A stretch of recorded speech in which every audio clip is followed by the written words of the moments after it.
सभी भक्त बोलेंगे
विश्वामित्र वहां से अंतर ध्यान।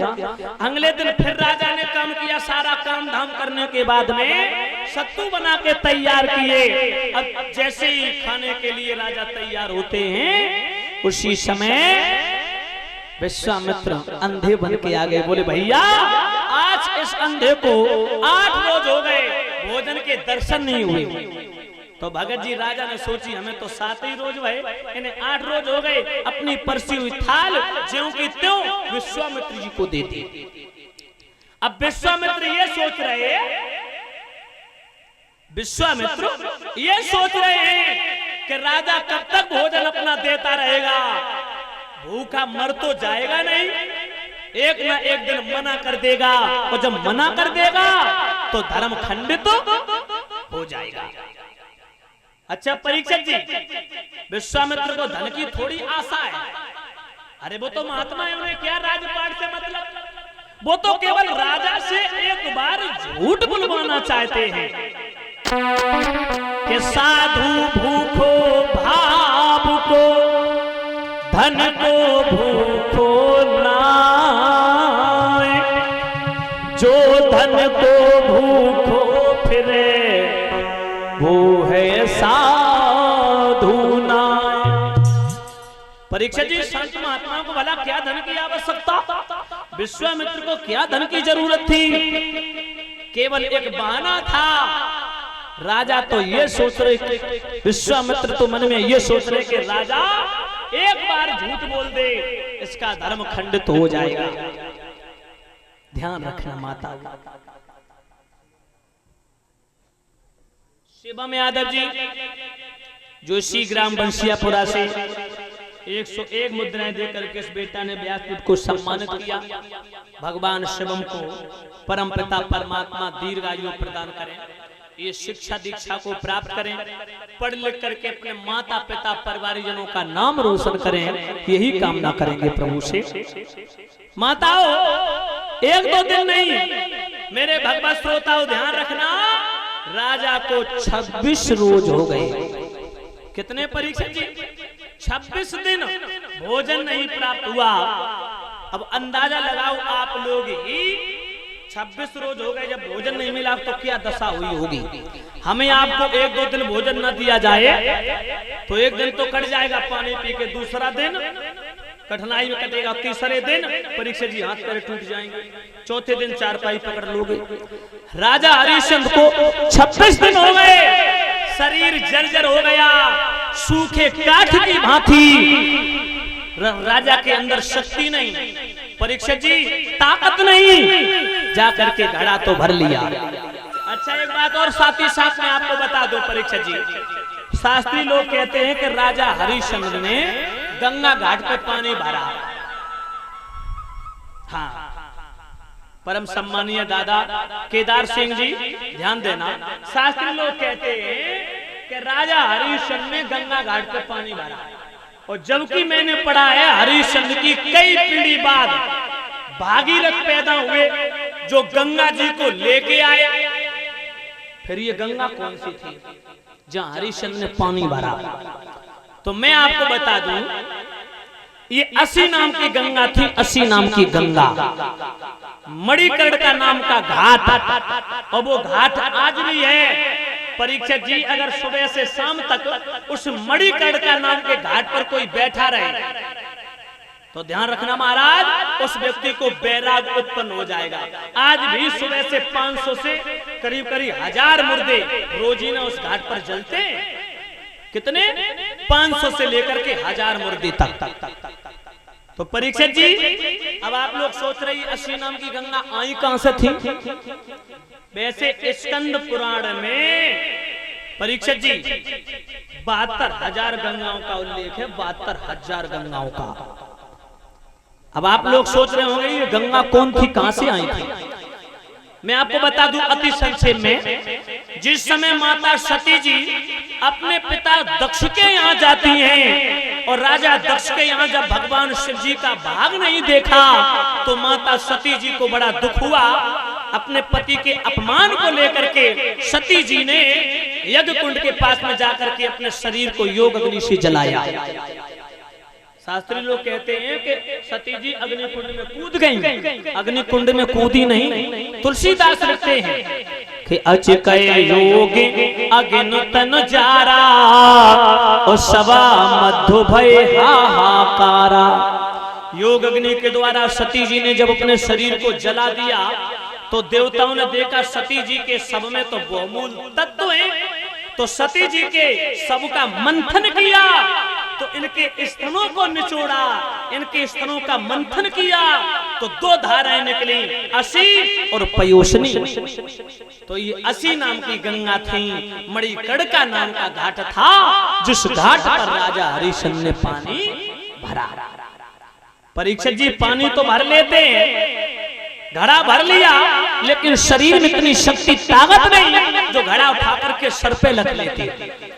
अब सोच रहे कोई ना कोई आएगा, थोड़ा सारा लगवाएगा, घड़ा उठ जाएगा। लेकिन सुबह से दोपहर हो गई, कोई आया नहीं। आया तो राजा की धर्मपरायण स्त्री रानी तारावती। जो राजा ने देखा, आंखों ही आंखों में इशारा किया, देवी थोड़ी मदद कर दो, थोड़ा सारा दे दो, घड़ा उठवा दो। रानी बोली महाराज आप? हाँ देवी मैं। ये दशा, राजा बोले ज्यादा विस्तार पूर्वक वार्तालाप करने का समय नहीं है, मैं तुमसे जो कह रहा हूँ केवल मात्र एक इशारा है, घड़ा उठा करके थोड़ा सारा लगा करके मेरे सर पे रखवा दो।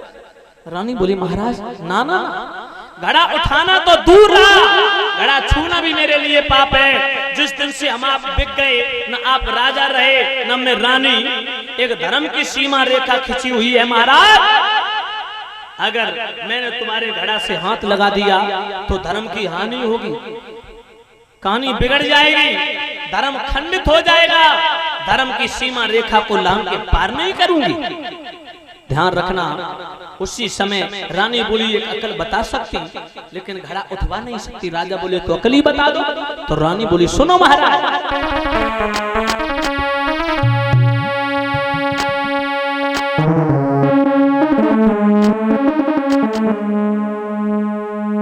के स्वामी देवे अकली बताई,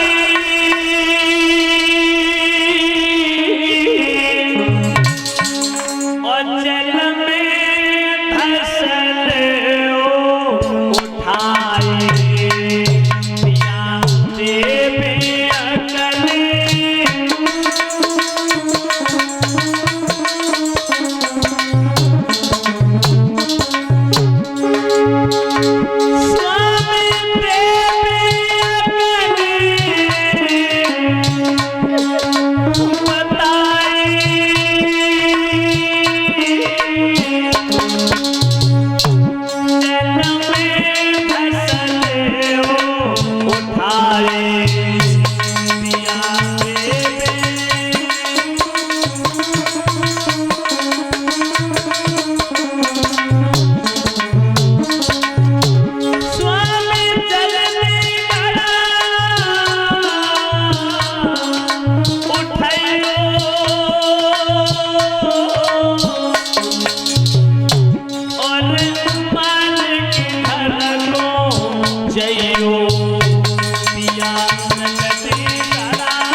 पानी का मिल जाएगा, घड़ा उठ जाएगा। परीक्षित जी राजा जल के अंदर धस जाते हैं कि छाती तक जल में धस गए रे, ओ सुनियो मेरे भाई,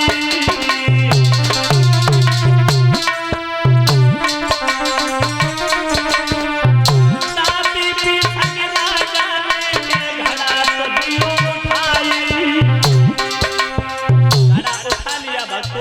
लेकिन जैसे ही आगे कदम बढ़ाया हुआ क्या?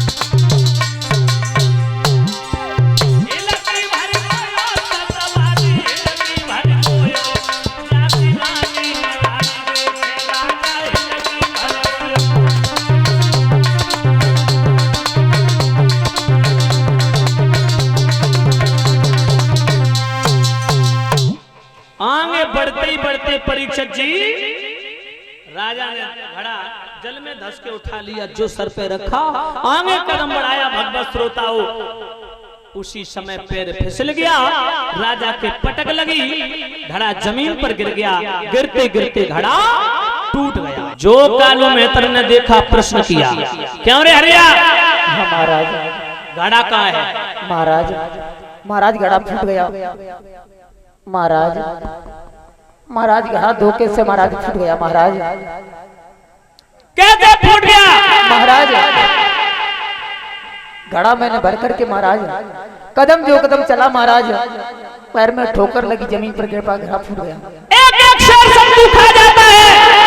नहीं महाराज। फिर भी तेरी जान कैसे निकल गई? बोल। नहीं महाराज, अब ऐसा नहीं होगा। तू हरामी है। नहीं महाराज। तूने कभी काम नहीं किया। नहीं महाराज, ऐसा आज से पानी भरने का काम बंद। नहीं महाराज, ऐसा मत करो महाराज। ले लाठी। नहीं महाराज। मरघट में जा, मुर्दा जला, कफन उगा। महाराज ऐसा मत करो। ऐसे तू रोज घड़े तोड़ेगा, मैं कहां से रहूंगा रोज रोज? महाराज अब घड़े कभी नहीं फूटेंगे महाराज। महाराज भूख लगी है बड़ी तेजी से, भोजन दे दो महाराज। कमीना। हाँ महाराज। आज तूने घड़ा तोड़ा है, आज ये दंड है, आज तुझे भोजन नहीं दिया जाएगा। नहीं महाराज, ऐसा मत करो, भूख लगी बहुत तेज से महाराज। परीक्षित जी राजा ने सोचा आज तो भोजन मिल ही जाएगा, लेकिन मेरे भगवत प्रेमियों बहुत दिन खाली निकल गए। परीक्षित जी राजा ने एक लाठी ले ली, काला सा कम्बल कंधे पर रख लिया और मरघट की ओर निकल पड़ा। उसी समय कालू मेहतर कहने लगा, लौट पीछे। महाराज तू जा तो रहा है, लेकिन मरघट के नियम जानता है? मरघट के नियम? नहीं महाराज, आप बता दो। सुन। बोलो महाराज। कोई भी मुर्दा लेकर के आए, महाराज 1 मीटर कोरा कपड़ा, ठीक है महाराज, एक सोने का सिक्का ठीक, और चावल, ये 3 चीजें करके रूम में तुझे वसूलनी है। महाराज 1 मीटर कोरा कपड़ा, 1 सोने का सिक्का, 1 चावल। महाराज ये किसके कैसे किस काम के लिए महाराज? सुन। बोलो। जो 1 मीटर कोरा कपड़ा, 1 सोने का सिक्का, वो तो मेरे लिए, और जो चावल है वो तेरे लिए। तू एक हड़िया ले जा, उसी चिता में जला करके, जो चिता मुर्दा जलता है ना, चिता के ऊपर रख के पका करके भोजन के रूप में लेना। और चावल ले अथवा ना ले, वो तेरे ऊपर है, तेरा पेट भरा रहे या तो भूखा रहे, हमें कोई मतलब नहीं, लेकिन 1 मीटर कोरा कपड़ा, 1 सोने का सिक्का मुझे हर हालत में चाहिए तो चाहिए। ठीक है महाराज। ध्यान रखना भगवत श्रोताओं, महाराज हरिश्चंद्र मरघटिया बन गए, राजा मरघटिया बन गए। देखिए वही चक्रवर्ती सम्राट हरिश्चंद्र आज मरघट में पहरा देने लगे। बारे समय की मार परीक्षित जी बड़ी विलक्षण होती है। समय बड़े बड़े शूरवीरों को घुटने टेकने पर मजबूर कर देता है। बारे समय एक विद्वान ने लिखा,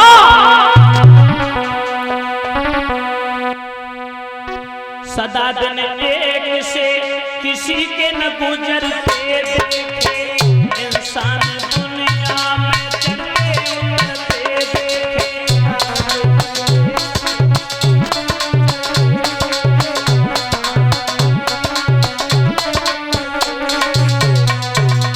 समय कभी सर्दी कभी गर्मी, ये कुदरत के नजारे हैं। और कभी प्यासे वो भी रह जाते हैं जो दरिया के किनारे। करते थे न्याय जज बनकर, करते थे न्याय जज बनकर, वही कटघरा में खड़े देखे। भगत जी करते थे इलाज डॉक्टर बनकर, वही हॉस्पिटल में पड़े देखे। समय छोटी छोटी बातों पर कोई दंगा नहीं है।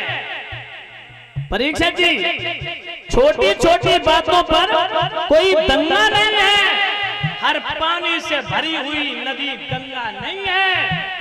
हमारे देश में झंडे तो बहुत हैं, मगर हर किसी के दिल में तिरंगा नहीं है। समय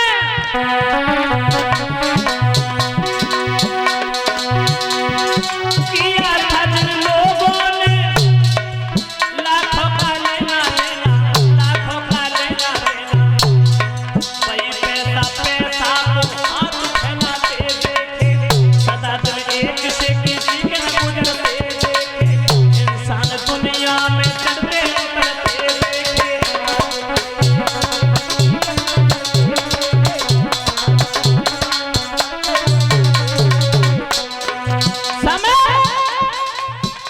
परीक्षित जी, समय की मार बड़ी विलक्षण होती है। जिन लोगों को मुन भोगा भोजन न भाया था, भोजन न भाया था, वही लोग सड़कों पर सोना बटोरते देखे, सदा दिन एक से किसी के न गुजरते देखे, इंसान दुनिया में करते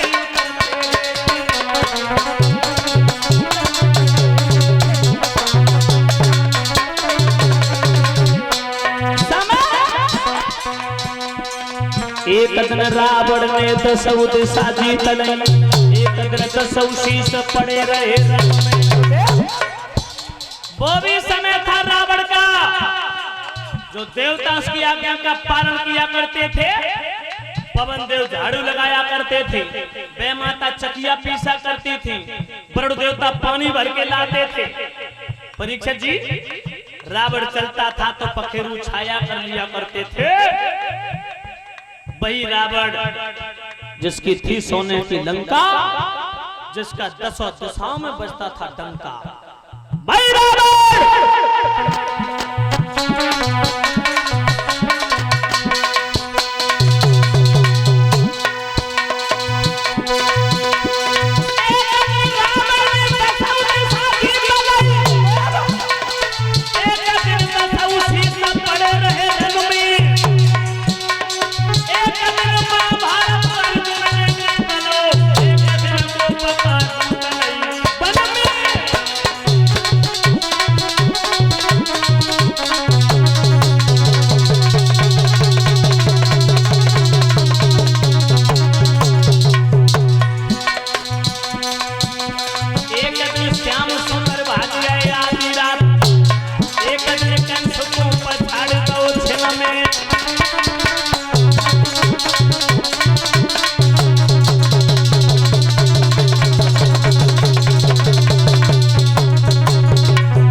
देख लीजिए, हमारे देश के प्रधानमंत्री नरेंद्र मोदी जी जो चाय बेचा करते थे, चाय हैं भगत जी, समय की विडंबना बड़ी विचित्र है। देख लीजिए, धरती पुत्र मुलायम सिंह यादव जी, ध्यान रखना भक्तों, जो पहलवानी किया करते थे, पहलवानी, तो आज पूरे हिंदुस्तान में उनका पंचम लहरा रहा है, परचम। समय जो जन्म पे नहीं बैठे तो घूमते कारण में, साथ लगे तो कर मरिए महापुरुष के कारण में।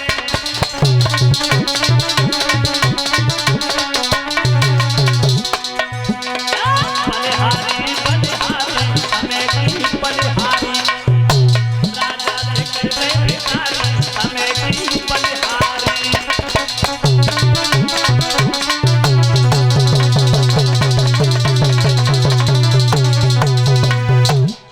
ध्यान रखना भक्तों, परीक्षित जी, समय ने राजा हरिश्चंद्र के ऊपर ऐसा पलटवार किया कि कहां चक्रवर्ती सम्राट हरिश्चंद्र, जहां से सूर्य उदय होता है और जहां तक अस्त होता था, वहां तक पूरे पृथ्वी पर ब्रह्मांड पर राज किसका था? हरिश्चंद्र का। और आज कालू मेहतर के यहाँ मरघट में उसकी आदेश आज्ञा का पालन करते हुए पहरा दे रही। भाइयों, कभी भी परीक्षित जी, व्यक्ति को अहंकार नहीं करना चाहिए। पता नहीं समय वक्त कब किस मोड़ पर आकर के खड़ा कर दे। हरिश्चंद्र पहरा देने लगे। इधर ब्राह्मण ब्राह्मणी बोले, बेटी बेटी तेरा बेटा कहाँ गया है? अरे वो सारे दिन खेलता ही रहता है, मेरी पूजा का समय हो रहा है, उसे बाग में भेज दे, फूल तोड़ के ले आए। मैं अभी बुला रही हूँ, भेज दूंगी। उसी समय रानी ने रोहित को बुलाया। का बेटा हाँ माँ। तुम सारे दिन खेलते रहते हो, शायद तुम कहा जाओ बेटा फूल तोड़ के ले आओ, ब्राह्मण देव नाराज हो रहे थे। उसी समय रोहित ने छबलिया उठाई, अपनी माँ की आज्ञा का पालन किया और बेटा रोहित बाग की तरफ दौड़ने लगा कि मात की बातन में ले डलिया कुमार चलो है रोहिता समात की।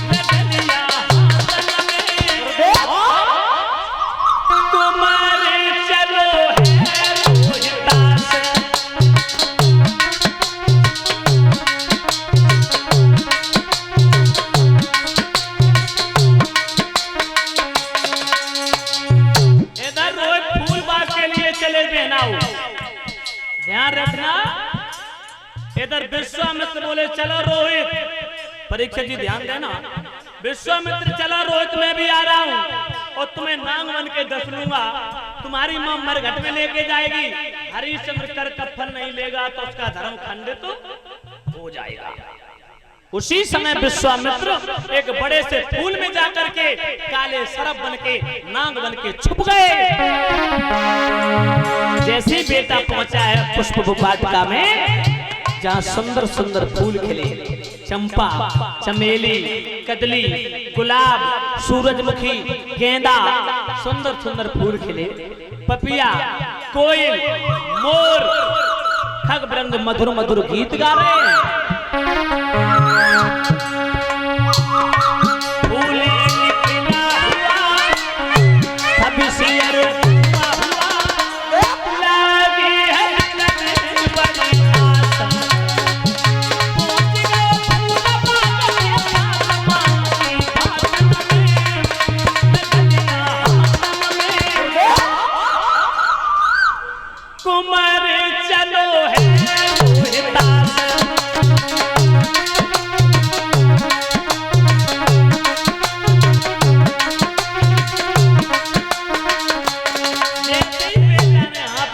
परीक्षित जी सोच लगा सुंदर सुंदर फूल तोड़ के लेके जाऊंगा, आज गुरुजी नाराज है ना, खुश हो जाएंगे, प्रसन्न हो जाएंगे।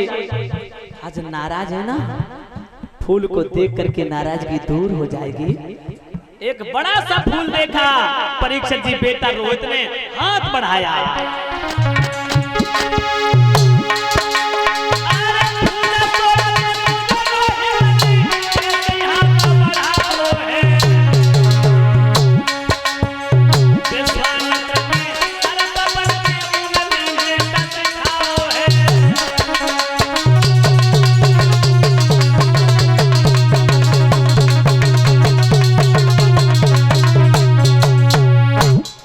बेटा रोहित ने हाथ बढ़ाया। परीक्षित जी हाथ बढ़ाते ही बढ़ाते विश्वामित्र ने नाग बन के डस लिया। एक चीख निकली बेटा के मुंह से, मैया!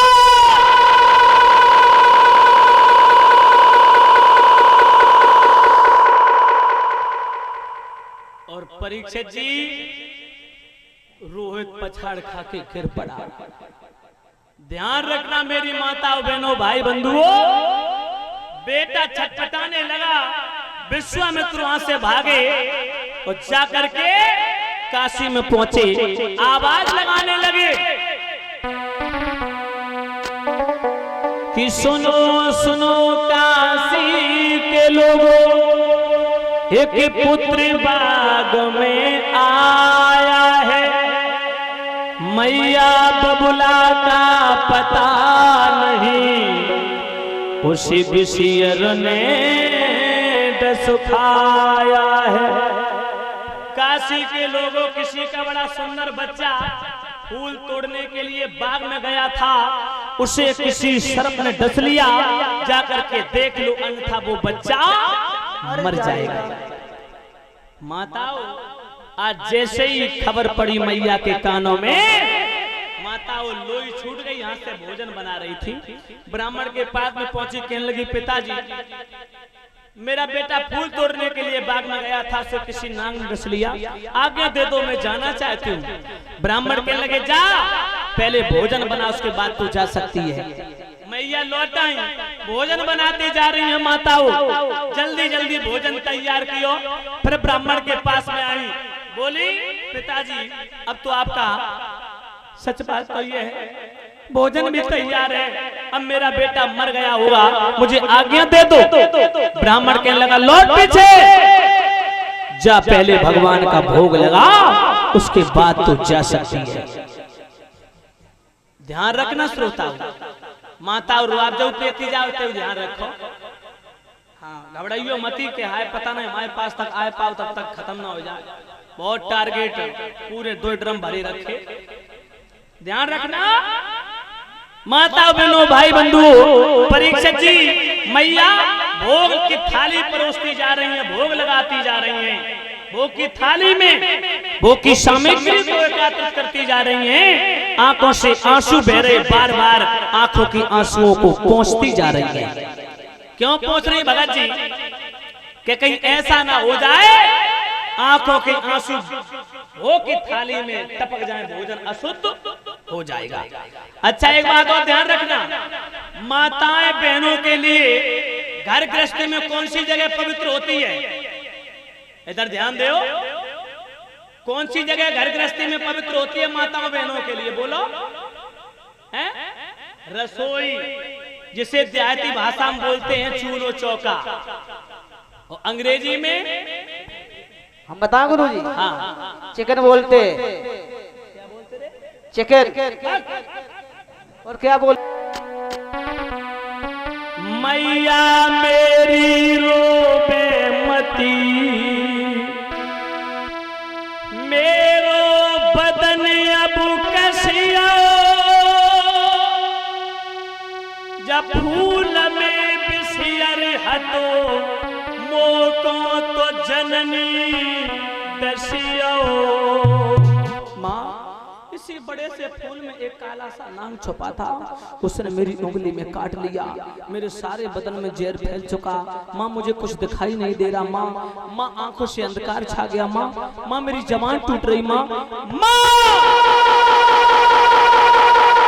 परीक्षित जी बेटा अपनी माँ के सीना से चिपट गया, मैया रोने लगी, बेटा तेरे बिछुड़न को कुमरी, मुँह पे दुख सहो नहीं जाए, दिनों रात टकराऊंगी, जिम बछड़ा बिन गाय, बछड़ा बिनायो गाय सुत बिन, मातयों बिल खाती है, गोदी से जिसके सुत बसे, क्या बच सकत वो माते हैं। माँ तू रो क्यों रही है माँ, जो संसार में आया उसे जाना पड़ेगा। माँ जाने कितने मौत के बीमार बैठे हैं, लाखों चले गए करोड़ों तैयार बैठे हैं। माँ आया ऐसो जाएगा राजा रंग फकीर, कोई सिंहासन चढ़ चले कोई बंधो जात जंजीर। माँ लीनो जन्म सो मरत है, यों धीर दिल को दीजियो, एक बार पुचकार के प्यार मैया कीजियो। माँ मेरी जबान टूट रही है माँ, सारा विष फैल गया है मेरे बदन में, सुख दुख की जो कछु कहरी, सो मैया मुझसे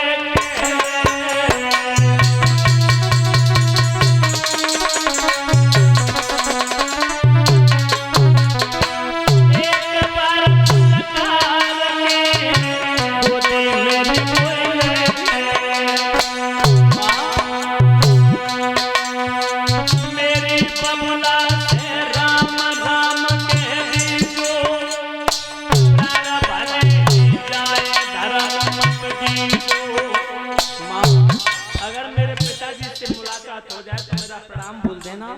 और माँ मेरी तरह से अगर तुम्हें भी मेरे तरीके से स्वयं धर्म के पीछे प्राणों की आहुति देनी पड़े तो प्राण दे देना, लेकिन धर्म को मुंह मत, धर्म से मोड़ना।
के बेटा ने अपना प्राण त्याग दिए। परीक्षित जी घूंटे पर सर रखे थे, मैया सर एक साइड में ढुलक गया, मैया बेहोश। एक बार माँ को माँ कह के तो बोल सही बेटा, एक बार जवाब दे बेटा।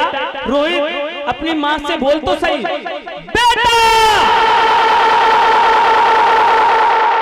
परीक्षित जी जैसे मैया ने गैया की तरह डकार मारी, जो मैया डकराई दहाड़ मारी, वृक्षों पे पतझड़ आ गया, पक्षी उड़ गए और बेटा को गोद में भर करके बुरी तरीके से रोने लगे, मुंह पर मुंह रख लिया, फपक फपक के रोने लगे। अरे बेटा ने कर बोल रे सुनाई दे। केवल एक बार अपनी माँ को माँ कह के बोल तो सही।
फूल सुनाई दीजिए।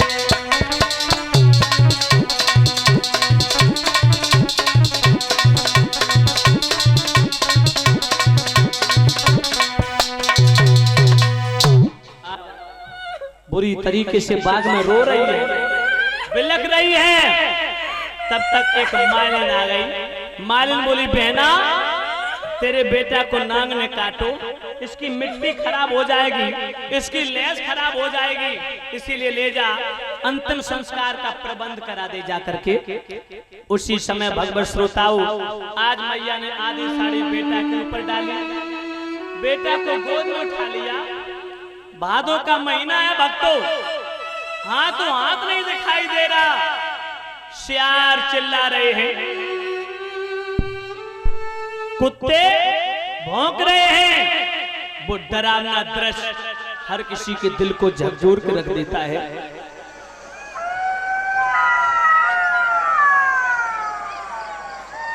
माताओं, बुरी तरीके से आवाजें आ रही हैं, सियार चिल्ला रहे हैं, कुत्ते भौंक रहे हैं। परीक्षित जी मरघट में चिताएं जल रही हैं। रानी तारावती लाश को लेकर के अपने बेटा के मरघट में पहुंची। मरघट में जाकर के बेटा की लाश को नीचे रख दिया और बेटा के ऊपर मुंह रख के रोने लगी। राजा ने रोक दिया। उस स्त्री रोने की आवाज सुनी जो रानी रो रही है। राजा हरिश्चंद्र लाठी को लेता हुआ कांपता हुआ आया आगे, आवाज लगाई, कौन है मरघट में? शायद नहीं मालूम, इस मरघट का कोई रखवाला भी है। इस मरघट में मेरी आज्ञा के बगैर न तो मुर्दा दफनाया जाता है न जलाया जाता है। भगवत श्रोताओं, 5 कदम का फैसला रह गया।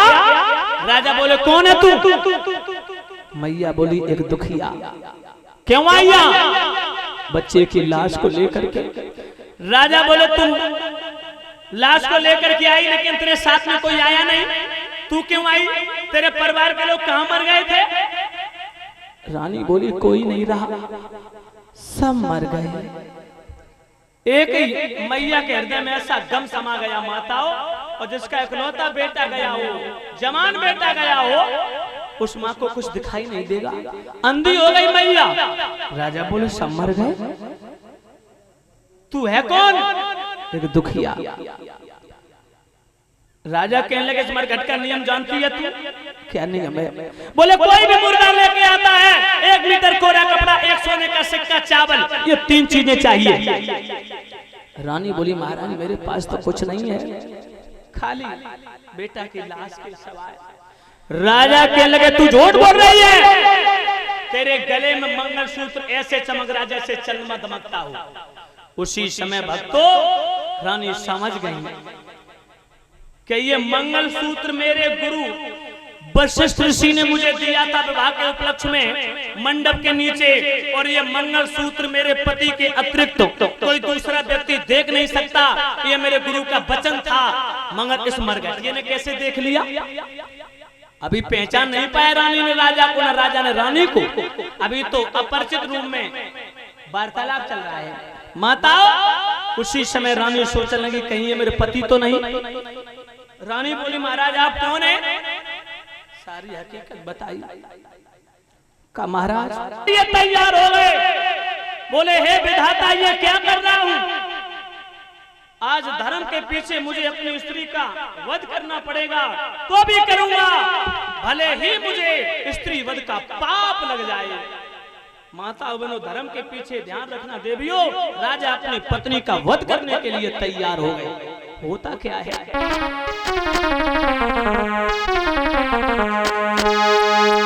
तलवार तो जब ही चलाई है, तलवार तो जब ही चलाई है,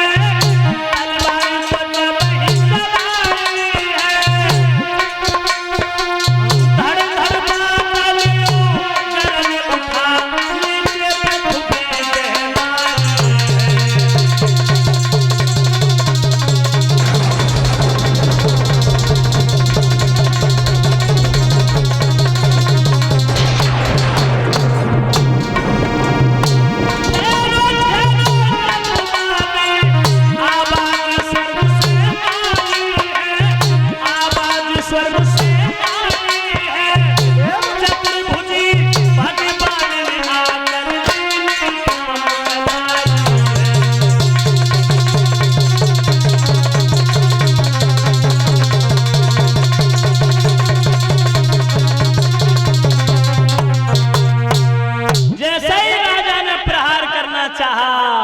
मेरे भगवत श्रोताओं, आज स्वाधीन ब्रह्म विश्वात्मा श्री हरि नारायण प्रकट हो जाते हैं। आकाश में गर्जना होती है, आकर के कलाई पकड़ ली, राजा के हाथ को थाम लिया।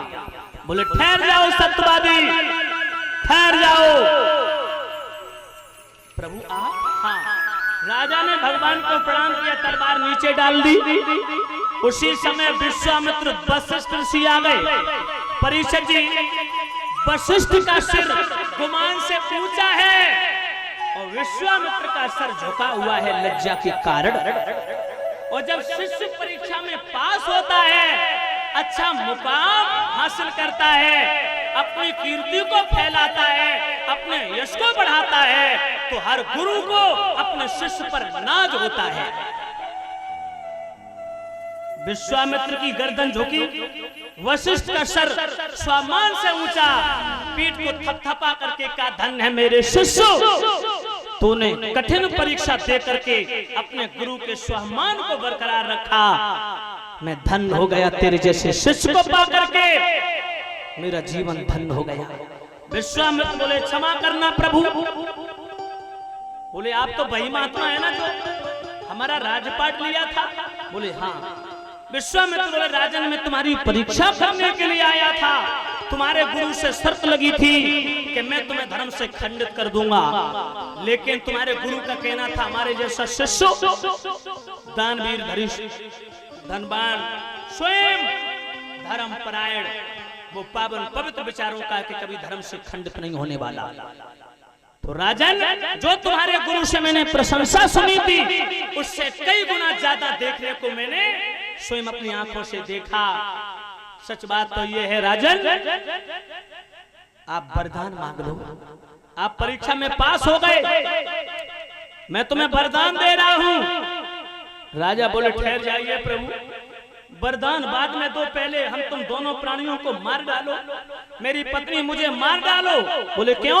बोले इकलौता बेटा था, वो भी तुमने डस लिया, मार डाला, अब वरदान मांग के करना क्या? विश्वामित्र बोले राजन तुम्हारा बेटा मरा नहीं, जिंदा है, जीवित है। कहाँ है? राजा बोले मैं अपने आंखों से देख के आया, वो मरघट में लेटा है, जैसे नाग ने काटा उसका बदन काला पड़ चुका, तो तुम कह रहे जीवित है। बोले आवाज तो लगाओ। जो परीक्षित जी आवाज लगाई, रोहित खड़े हो गए, पिताजी माँ जी, पिताजी माँ जी, पिताजी माँ जी कहते हुए आया वो बच्चा, अपने पिता के गोद में आकर के गिर पड़ा। बोलिए गोविंद भगवान की।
भावना बोले